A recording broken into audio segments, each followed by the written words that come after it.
Hello, and welcome to the Metis Group's You Are Not the Person I Thought I Hired. I think if you've done any hiring through the years, any significant amount, at some point you've hired somebody that made you think, who is this person? This is not the person I interviewed. And so today we'd like to talk to you a little bit about how to avoid that. What's the real secret thing you can do in your selection process and take it up a notch from what you might be accustomed to really make sure you are getting the person that you intend to hire. Part of the reason we think that this very important step gets skipped there's actually several reasons. It's really, really hard to make sure you're hiring that superstar. Part of it is we feel this incredible need to hire somebody quickly. Nobody, rarely do we ever have a client that says, oh, you know what, in third quarter, we're going to hire this person, so let's start planning now, right? Usually it's quick, I had somebody leave, or oh my gosh, we've got way too much work, we need to hire somebody right this minute. And so we feel a need to hire fast, which can make us shortcut some things, make some assumptions. It also leads us to trying to find somebody who has the hard skills, somebody who looks good on paper because, right, that means they can hit the ground running. They've got everything they need. They worked with a competitor, or they graduated from my alma mater, or they have 12 years of experience doing exactly what we need them to do here. Well, even if they did the exact same thing for your direct competitor someplace else, because your culture is different, it doesn't mean that they are going to do it incredibly well in your organization. We also know nobody's perfect, and people have a lot of baggage. So I hear some people who say they have a selection process, and what that means is they have 3 people who sit in on an interview, or maybe they do 2 interviews where they ask all the same questions, hoping that maybe they'll trip the person up and they'll give us a different answer to the same question we asked first time. There also will tend to be lack of clarity about what do we really need in the role. There may be some communication challenges internally, like all the people who are interviewing aren't necessarily interviewing for the same thing. We're not understanding what the pain points are for the role and what's significant to the role, and so we're asking questions that we can glean off a resume because we don't know where else to go with that. So today I'm hoping we're going to introduce you to some different things. I have to be honest with you, we intentionally made the title for this a little vague, because if we told you it was really about performance checks, none of you would have signed up because that's just boring as toast, right? So, but this is taking a really different twist on them, and it is incredibly powerful if it's used when and how we're going to suggest. So bear with us, don't hang up your phone or your computer. Stick with us as we go into where we're headed. Go ahead. So this whole hiring fast challenge that we're dealing with nowadays because of today's market, we've always lived by the mantra, hire slow, fire fast. But given the challenges that we're having in today's market, in the pressure we're feeling to move through the process quickly, there are a lot of steps of the selection process that are getting skipped or abbreviated.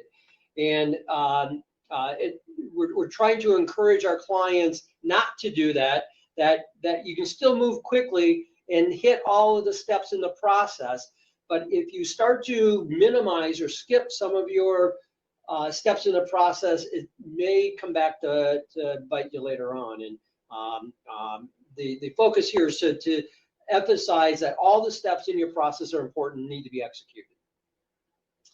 And a little bit more of a background on us. We may not have introduced ourselves right in the beginning. John and Cindy gave. We are the head of the Metis Group. We started the Metis Group almost 27 years ago in Metro Detroit, and then about 17 years ago expanded it into the metropolitan Charlotte area. And we now have clients all over North America that we do lean a little bit more heavily into the Eastern and Central time zones.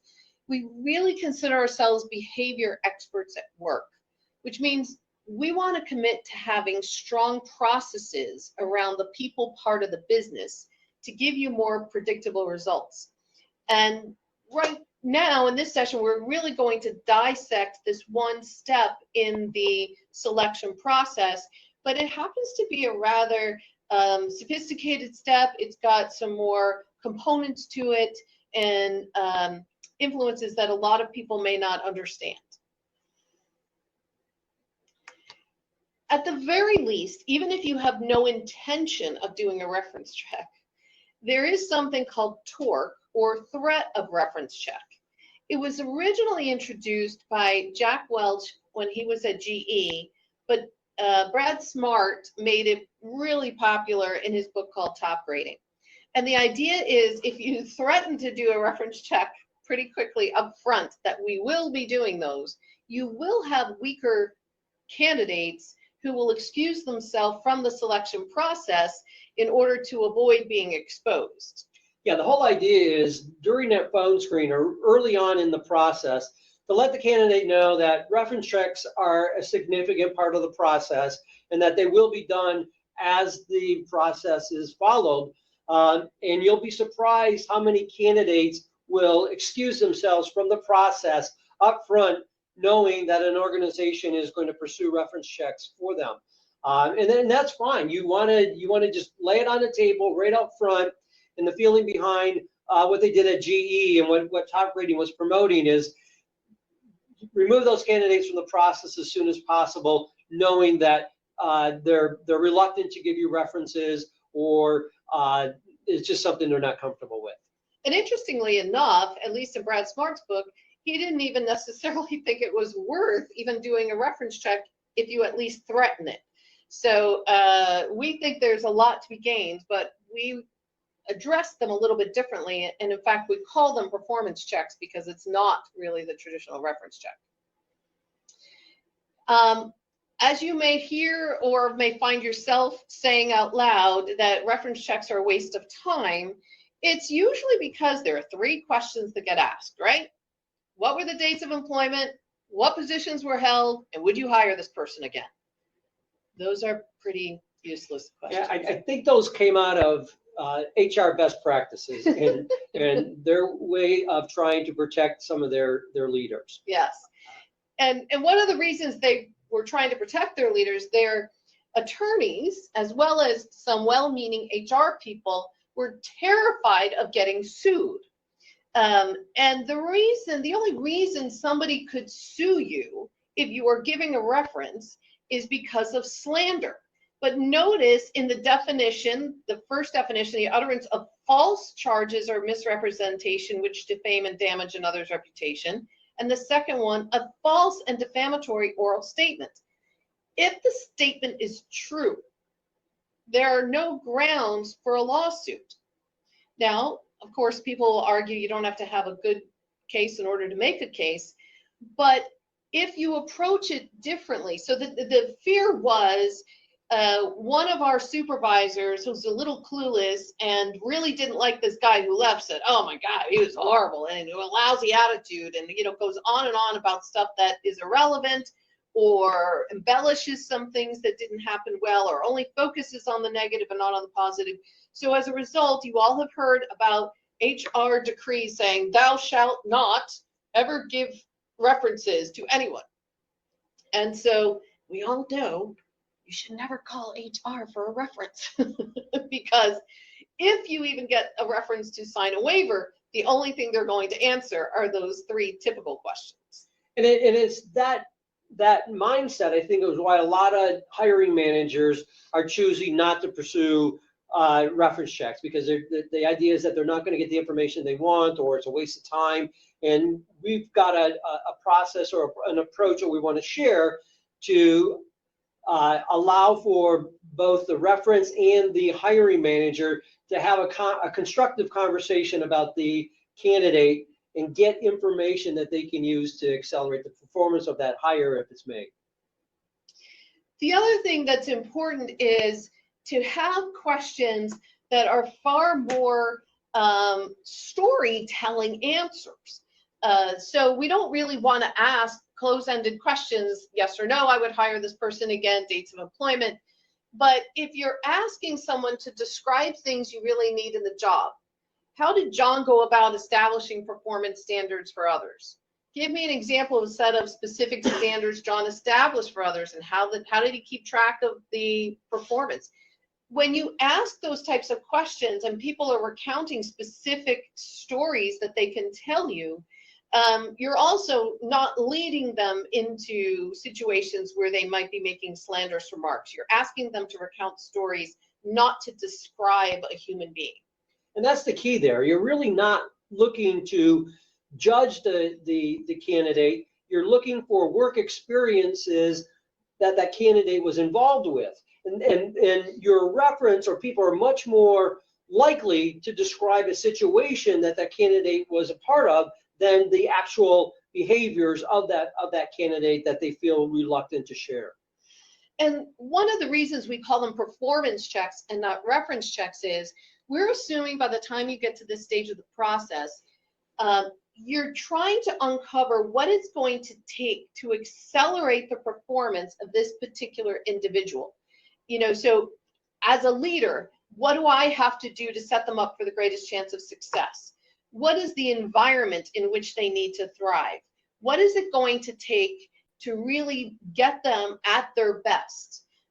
We frequently talk about how you can have the first round NFL draft pick who was by far the #1 athlete in his entire graduating class, and none of them that any of us can remember have ever performed extremely well in their first year. Well, look at what we've done. We've changed their boss, we've changed their coworkers, we changed the rules of the game, we changed their playbook, we changed their conditioning and their training and their nutrition, and we may have moved them away from family. And then 3 months after they graduate from college, we're expecting this kid to take this worst team in the league and make them extraordinary performers. More often than not, it's because of the leadership. What can we do to help that person accelerate that learning process? What do we have to do to set them up for the best chances of growth before they even get there? And so if you're not exploring what it takes from a leader's perspective and what do I have to do if I'm going to be the one supervising this person to set them up for success, think of it more as accelerating performance, not looking for reasons to exclude them. Yeah, so the whole idea behind the behavior-based interview questions that you're using with your candidate is to have the candidate recount situations that you can then determine whether or not that would be a good fit for you. When you're talking to references, you want to use those same behavior-based interview questions that you would be using with a candidate. You just want to twist it a little bit. Instead of asking how did you handle this particular situation, you would ask, how did John deal with this particular situation? So you're using the same types of questions, if not the exact same questions, in the interview as you are in the reference check. Exactly. So as an example, #2 on your slide right now, in a reference says, tell me about how John groomed his team for growth. I can just, in an interview, be asking John, how did you groom your team for growth? It's the same question with a very slight twist. And remember, behavior-based interview questions are based on the premise that past performance is a better predictor of future performance than anything else. So we want to ask for past situations. We want to ask to give me an example of a time. We really don't want to ask somebody, what would you do if? Or how do you think John would handle this situation if it came up? Most of us know how we should handle most situations, but I've never met anybody who always does what they're supposed to do. Yeah, you don't want to ask a reference a hypothetical question. Right. So the good behavior-based interview questions and reference check questions are going to lead to deeper final interviews. This should never be the last step of the process. So this should be done before the final interviews. I really prefer them to be done before the second interview. And the reason is, y'all haven't fallen in love yet. If you wait until the end, and we actually had a client say, oh, you know what? We just have to run some references. It's not going to change. You still get the job. Everything's fine. And then they do the references, and it's like, oh my gosh, what were you thinking? But if you can ask these questions in the reference checks before the secondary or final interviews, you have a lot more information to say, you know, I was talking to Susie about this situation and how you groomed Tara, who worked for you. That was an amazing story. How did it look from your perspective? Because Susie was really impressed. And so you have some fodder, again, for some really deep conversations around somebody's leadership or any of the performance measures that you're looking for. Yeah, I think you raise a good point. If you fall in love with the candidate and you're going to hire the candidate no matter what, I'm not sure the reference checks are something that you want to bother. For sure, then they really are a waste of time. Right. You really want to go into that reference looking to probe for areas that you're concerned with and getting that other manager's perspective on those gaps. Right, because nobody is perfect. If you have somebody coming in to tell you, you got to interview this guy, he walks on water, send them back and tell them to figure out what's wrong with this person so you can focus on that in your interview and see if you can handle it as their leader. So it allows you to plan for gaps, go in eyes wide open, and it allows you, if it's a really good reference, and we'll show you some examples of how ours are done, it allows you to plan for when the gaps begin to appear later. When we get past the honeymoon stage of somebody being hired on and it's not all la la land, and all of a sudden some of these gaps start coming out, then you can go back to the references and figure out the best way to address some of those issues. So, you know, when you think about some of the challenges that come up, part of it is we feel like we don't have time. We don't have time to do these references. It's not going to show anything anyway. They don't have any quality references. Not having time kills me because, you know, we had one client tell us a couple of years ago in 2021 after the big economic shutdown, and they were making money hand over fist, and they were just hiring anybody who could, you know, get a pulse. And I said, you're skipping these steps, a bunch of these steps that they were doing that didn't even cost them any money. And they said, we don't have time to do it right. And I thought, that's hysterical. And I could only say this to a client who had become a friend. And I said, wait. You're telling me you don't have time to do it correctly once, but you have time to do it wrong over and over and over again. And he said, yes, we're making so much money, I can buy myself out of whatever trouble I get into. Of course, he's learned his lesson since then and found that weak hires, not even bad hires, but just not superstars, really can hurt you in the long run. We do get some folks saying they don't have any quality references. Sometimes they'll tell me that this is their first job out of college. I can tell you for sure, professors make great references, especially if it's a superstar. If you're really hiring a superstar, they have shown their mettle in a classroom, whether it comes to the reports they're turning in, projects they've worked on with other students, approaching a professor to have a conversation during office hours. The professors will know the top students, no doubt. I would also expect they probably had some side jobs. I don't care if it's babysitting jobs where you can ask about their reliability, what made you decide you could trust this person with your children, lawn cutting, bartending, were they an RA in their residence hall, newspaper delivery. You know, did they get up in the snow and the rain and sleet and all of that stuff, or the heat and humidity of August in North Carolina? But they can always come up with something. One of the challenges is we hear that references are supposed to be their direct supervisor. If you are using the behavioral-based reference check questions, you can ask them of anybody who worked with this individual. It can be a peer, it can be a boss, it can even be a direct report. In fact, I love direct reports when it comes to leaders. And that's key. And that's why you can talk to a teacher, you can talk to a coach of theirs, you can talk to a buddy, friends. They can give you great insights and stories about a particular behavior you're looking to understand. And again, you're not asking this reference whether this is a good or a bad person. You're asking this reference to talk about a situation that they've observed where you have a bit of a concern with the candidate on. And for references who won't cooperate, I think that's more head trash that we have as hiring managers, that we're assuming people aren't going to cooperate because HR has scared the tar out of them and you must not tell anything other than name, ranks, and serial number. But if you have the candidate coordinating the references and tell them this really is somebody we're going to talk to, we want to talk to them about how you did your job.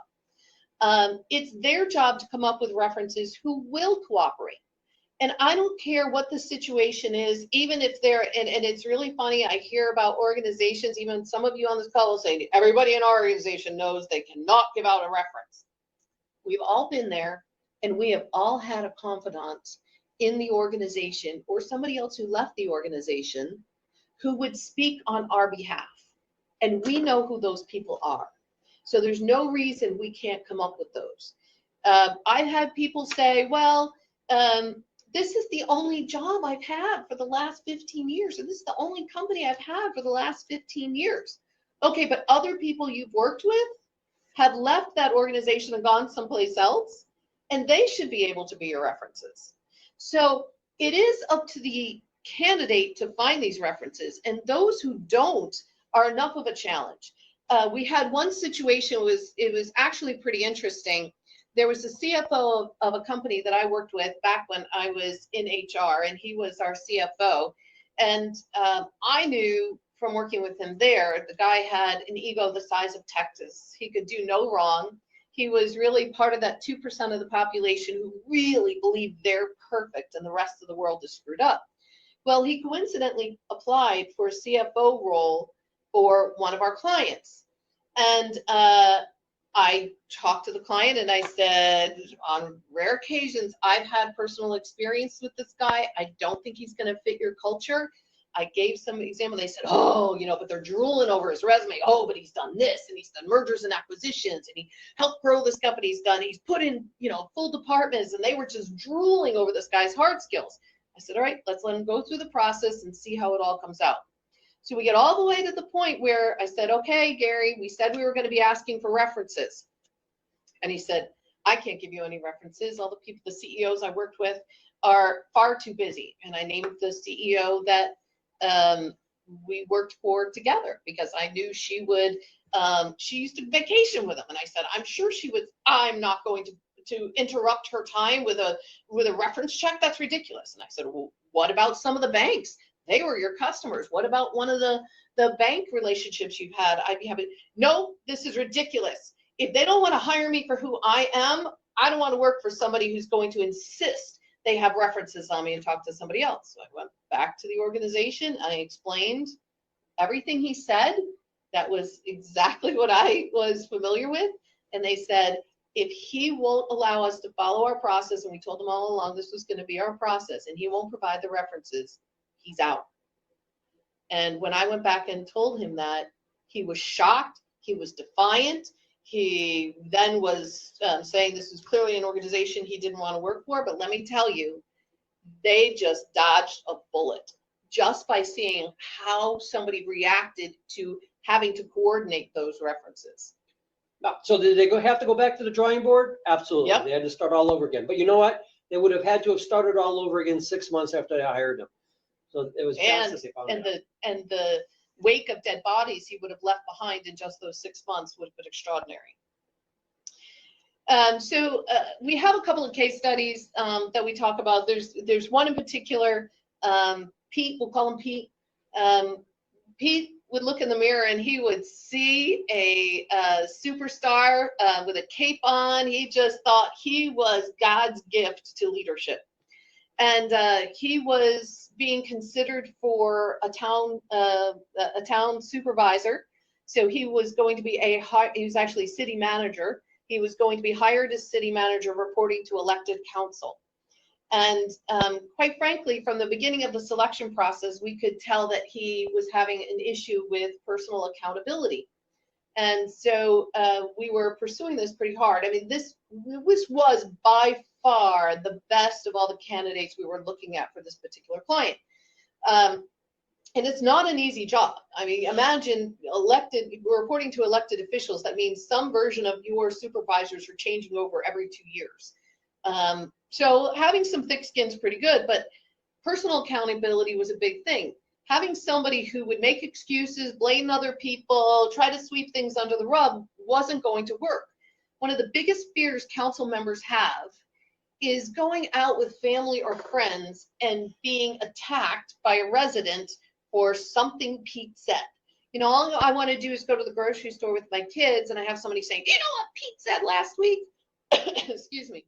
So I distinctly remember Donna, who is one of our superstars when it comes to checking references, had somebody on the phone and she was, it was everything she could do not to have tears in her eyes laughing when she asked the guy, so can you give me an example of a time Pete had to admit he made a mistake and how did he handle it? Oh, Pete, make a mistake? Are you kidding me? Pete doesn't make mistakes, at least none that he'll ever admit. He literally said that in a performance check. And that allowed council to go in eyes wide open because this was consistent with everything else we were finding. So actually when he came in, and this is what we're talking about, being allowing you to be prepared for when that shows up in real life, they still knew this was going to be an issue. So one of the things we did when they still went ahead and hired him is we put into practice that every Friday he would meet with council and they would ask him, Pete, what are the 3 things you do not want us to know that happened this week?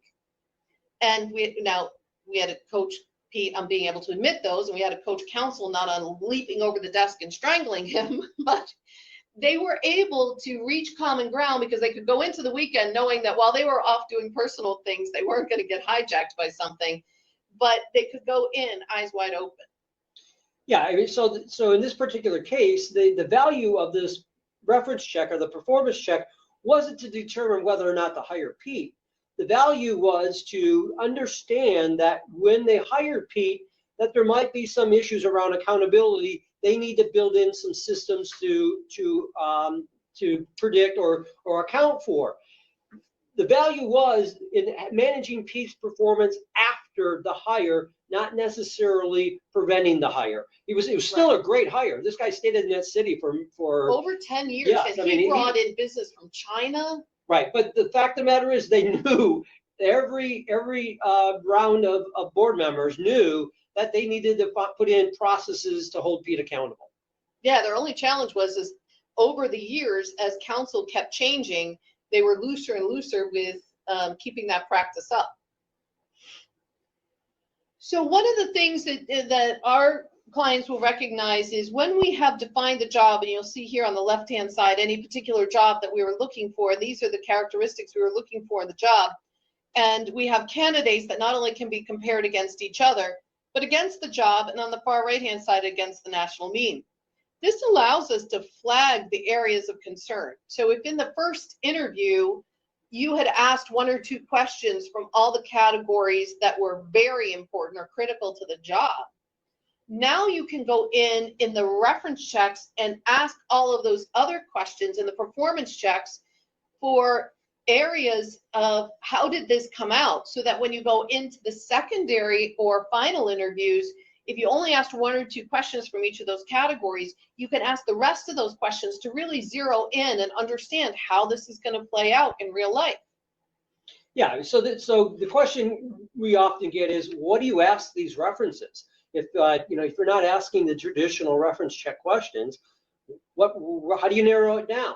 Well, the key is to understand what you're looking for in your job and understand that not every candidate is going to be a perfect fit for what you're looking for, and figuring out what those gaps are.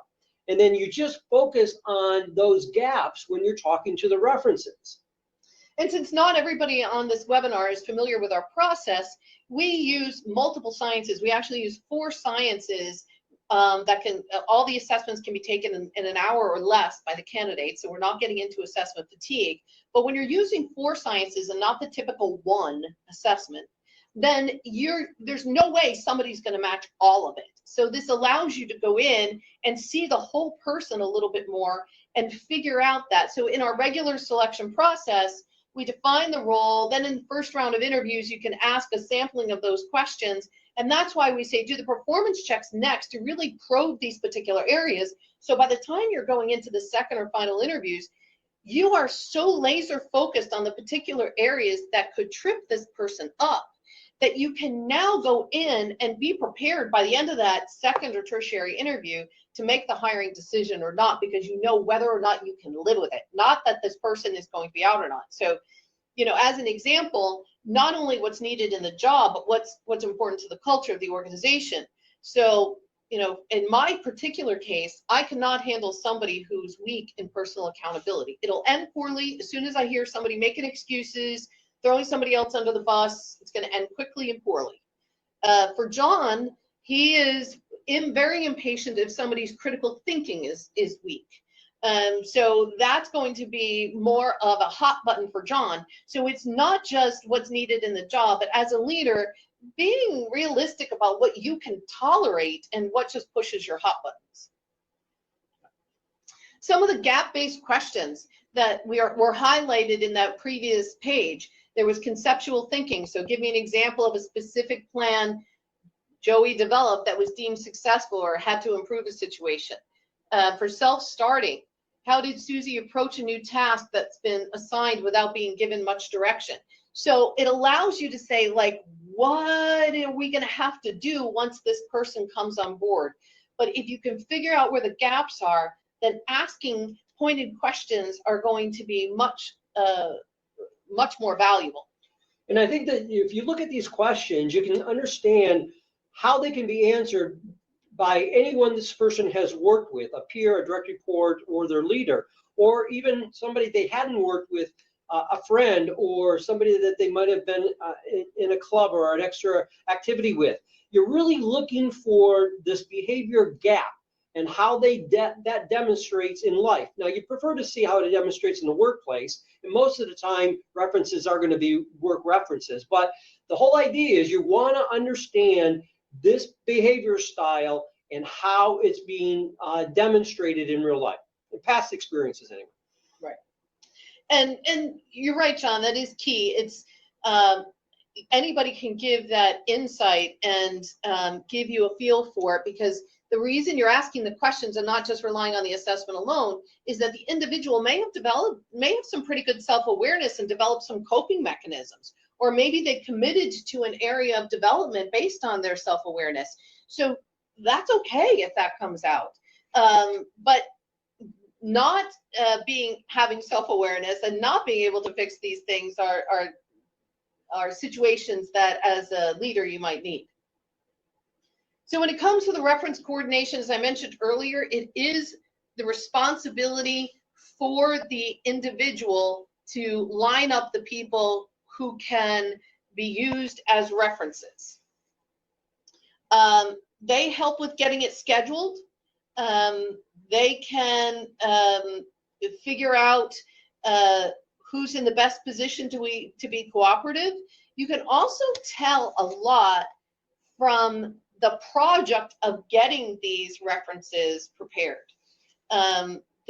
Our senior advisors who are working with our candidates and references on a regular basis can tell you which candidates knock it out of the park about they get to that stage, they lined them up, because we tell people early, you're going, by the way, at some point, if we keep moving on well, you're going to be asked to provide references. So they're lining up the references in advance, and when it comes time, they send out emails or phone calls to these people telling them you're going to get contacted by Donna, Sarah, Jordan, whomever, and they're going to be asking you for references. Please make yourself available. And you can tell the ones who demonstrate some self-management, some self-starting. They can anticipate what's going to be needed, and they manage this as a project. Yeah, it's an excellent mini project that your candidate is demonstrating as a part of the hiring process that doesn't cost you anything. It's a way of understanding how well a candidate can manage people, can manage scheduling, and can manage commitments. So how do you get people to cough this information up? That's what everybody always asks. Okay, if you haven't taken any other notes to date, this is where you want to write something down. How you tee up the reference makes all the difference in the world. First, in advance of the reference, when our team is doing it, they will send out an email to the people who were provided as references saying, we really appreciate the fact that you've offered to be Pam's reference. If you could make time for this conversation, we'd like to talk to you about it. And I'm available Thursday at 3 or Friday at 9. So it gets scheduled, and they're sent a copy of this job scorecard so the individual understands what job they're being expected to talk about. But when you get them on the phone, this is the key. How you set it up will determine everything else. If John's going to be a reference on Jeremy, I'm going to say, hey, John, really appreciate you making time today. I want you to know he's made it really far through the process, which, by the way, is true. And we want to understand, if we bring him on board, what it's going to take to help make him wildly successful in this role. So as a result, I need to ask you some questions to help us understand where we need to provide some support for him and where we need to get out of his way. And when you tee it up that way, people will tell you stuff like you're wearing a priest's collar in a confessional. Yeah, there's no right or wrong answers that you're asking him to provide. You're just asking him to recount situations that are going to help make this new hire successful, whether through support or through getting out of the way. And people love to tell stories with that objective in mind. Because they love this person. That's why they volunteered to be a reference. So they want to help you help this person succeed. It is amazing the information you will get when you set it up that way. And it needs to be in the very first part of the phone call. You can then give them a couple of softball questions, so you took a look at the job scorecard. What parts do you think he's going to do best? What's your favorite part of working with Jeremy? And then you can slide into some of the real interrogation techniques, so to speak. This is just an example of our performance check report. It will give you information on the things that we were looking for, the areas of concern we really needed to probe. And in the cover part, we're going to give a description of the people that we talked to, who were those references. And then that allows us to go through each concern one at a time. So we'll tell you about concern 1 was on low compliance, low attention to detail. And then we'll talk about what each of the 3 references experienced with this individual relative to that. And then you can go into low utilitarian, so lack of efficiency with resources. And then look at, so again, remember, this is to help the leader, after the person's hired, understand how have other people gotten past some of these little speed bumps with this individual once they've been hired, and it can be used as a kind of a user's manual afterwards.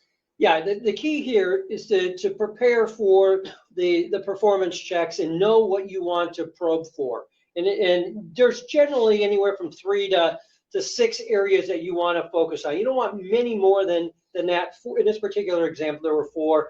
4 is a really good amount. You can generally get through that in a half-hour conversation with the reference.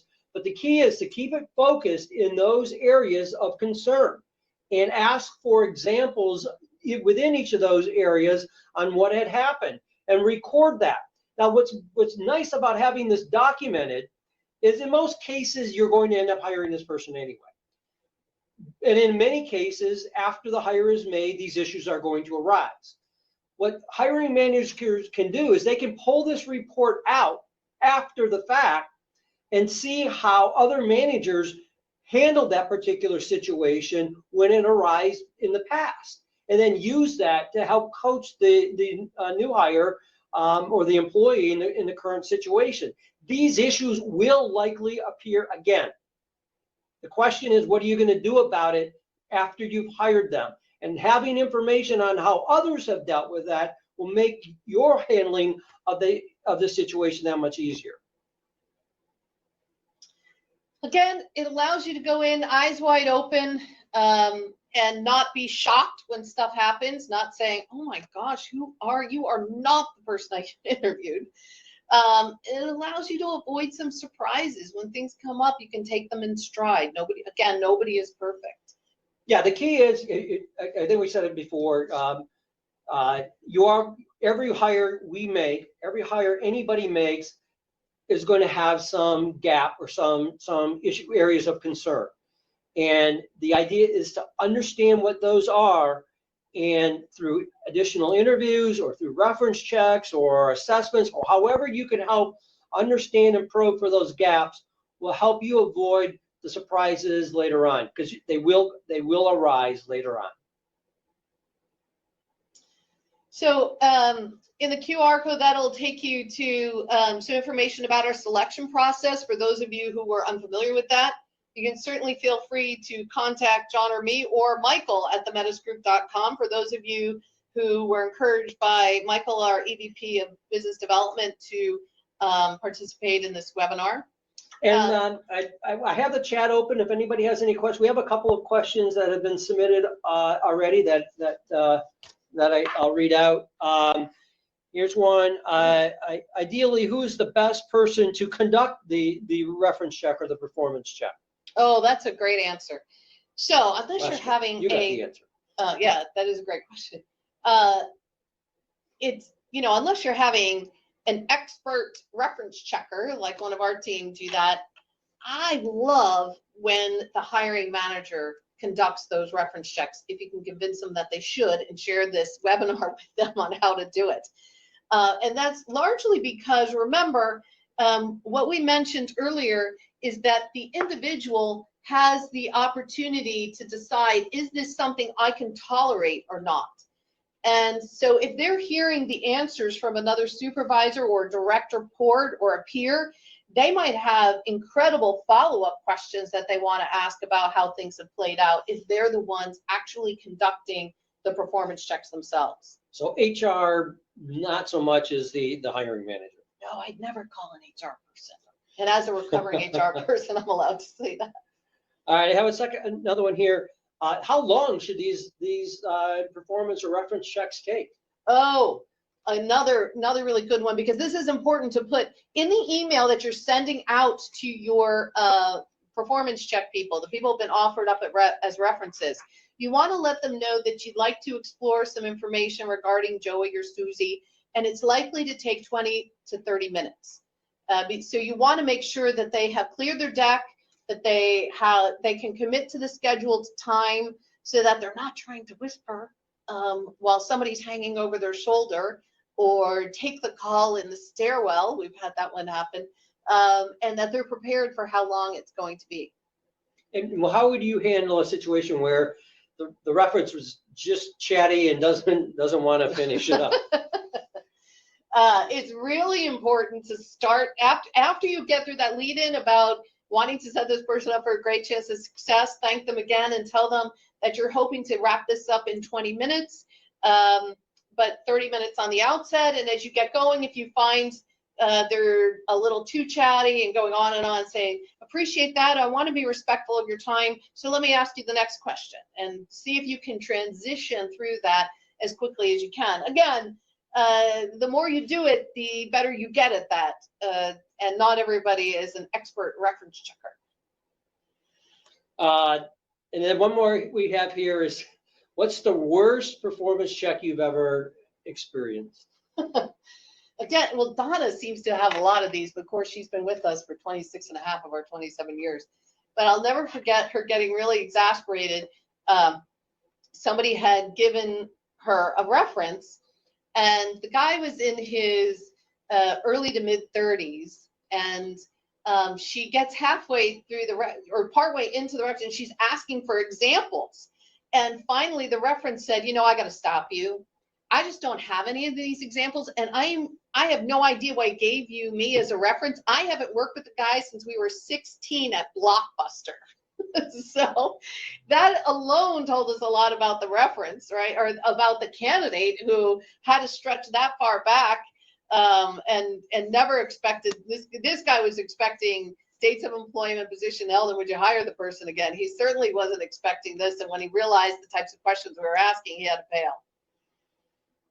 All right, so we're at the 45-minute mark. We're wrapping up. I don't see. Wait. We have one more question. When you ask the candidate for, how do you position it to the candidate? Oh, and very similarly, we'll tell them that we really are fired up about how far you've come in the process. We know that nobody's perfect, and so what we're going to be exploring is how to set you up for the best chance of success if we do hire you for this role. If we agree that it's going to be great for both of us, then what are we going to have to commit to make sure we can set you up to be wildly successful? And so it's important for us to have references who really can speak to how you went about your work. Absolutely, they're told the exact same thing, because if you do uncover something bizarre that's different than what you heard, you want to be able to go back and say, hey, Susie, I had this really wild conversation with John about the XYZ project. Why don't you tell me your side of it? So you can have some of that come out too. And one more that just came in. Do reference checks know in advance what areas you're going to talk about? Oh, yeah, no. References do not know in advance. We send them the copy of the job scorecard in advance, and one of the softball questions might be, you know, what areas do you think this person's automatically going to knock out of the park, and where do you think they're going to need a little bit more grooming or preparation to be able to do it? But other than sending them the job scorecard, they have no clue what we're going to ask them.